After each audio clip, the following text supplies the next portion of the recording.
चलो आज हम लोग पढ़ने वाले हैं समांतर श्रेणी का चैप्टर नंबर 2 यानी कि 4 का B.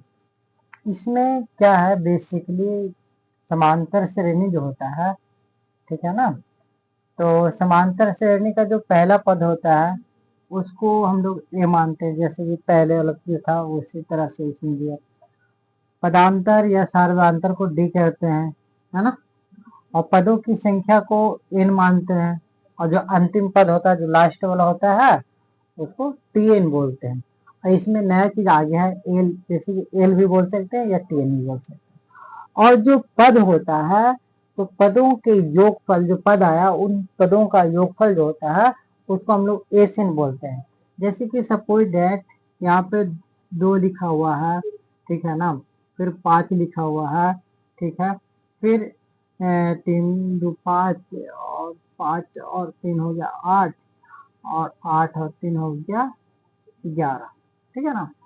Dot dot dot dot इस तरह से दिया हुआ है, ठीक है। तो ये जो है हमारा समांतर श्रेणी का पहला में इस तरह से दिया हुआ रहता था। अब दूसरा में जो है ना, यहाँ पे कॉमा कॉमा छोड़कर प्लस प्लस दिया हुआ रहेगा। क्या दिया हुआ रहेगा? प्लस प्लस दिया हुआ रहता है।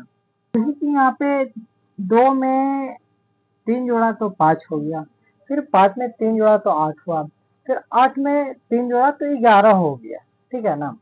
तो यहाँ पे जो अंतिम पद जो है, यानी कि जो अंतिम पद को हम लोग एल भी बोलते हैं और टी एन भी बोलते हैं। तो हमारा अंतिम पद जो है वो कितना है? टी एन कितना हो गया? 11 हो गया, ठीक है ना। ये हो गया टी एन बराबर हमारा 11 आ गया, ठीक है। और इसका डी जो है वही वाला फॉर्मूला लेगा। डी बराबर पता है A2 माइनस का A1। डी बराबर फॉर्मूला क्या होता है? डी बराबर सॉरी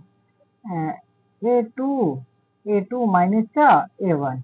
तो A2 5 हो गया, माइनस का 2 लगा देंगे तो यहाँ पे डी बराबर हमारा 3 आ गया, ठीक है। अब ये भी पता है, और ये हमारा ए भी तुम सभी को पता होगा, ठीक है ना, क्योंकि ये तो बनाए हो गए, है ना। तो ये पहला वाला को A1 बोलते हैं, दूसरे वाले को A2 बोलते हैं, तीसरा वाले को A3, चौथे वाले को A4, इसी तरह से लास्ट वाला को, है ना, एन हो गया, ठीक है। अब टीएन भी समझ में आ गया। टीएन जो अंतिम पद होता है, जो लास्ट पद होता है, उसको टीएन बोलते हैं हम।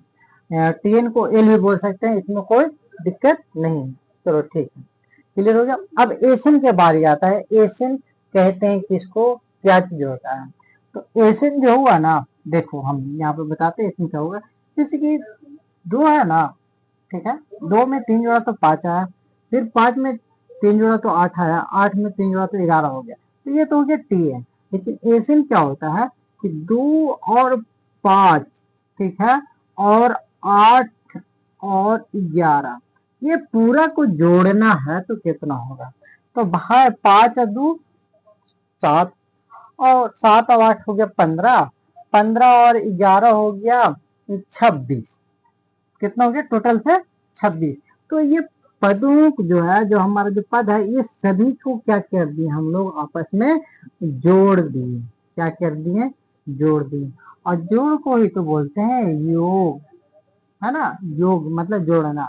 और जो जोड़कर जो आंसर आता है ना, जोड़कर जो आंसर आता है उसको बोलते हैं क्या? योग फल बोलते हैं। क्या बोलते हैं? योग फल बोलते हैं। क्लियर हो गया ना यहाँ तक? चलो आगे चलते हैं। अब इसका फॉर्मूला होता है बाबू, ठीक है ना। ये एल बराबर होता है A plus N minus 1 into D.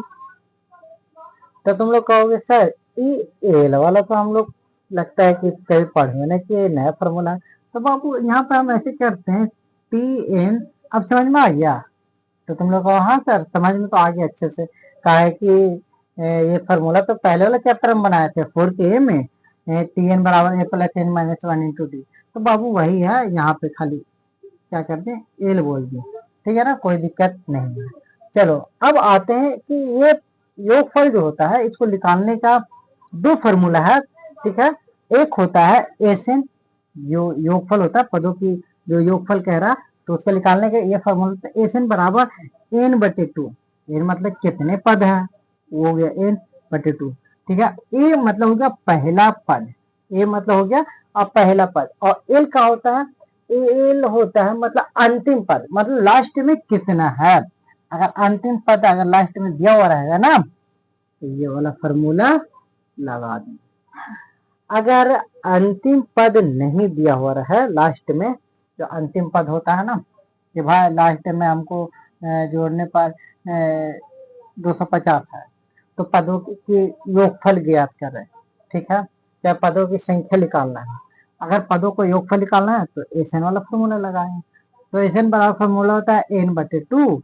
हाँ, यहाँ पे थोड़ा सा आता है 2a, क्या 2a plus N minus one into d, है ना।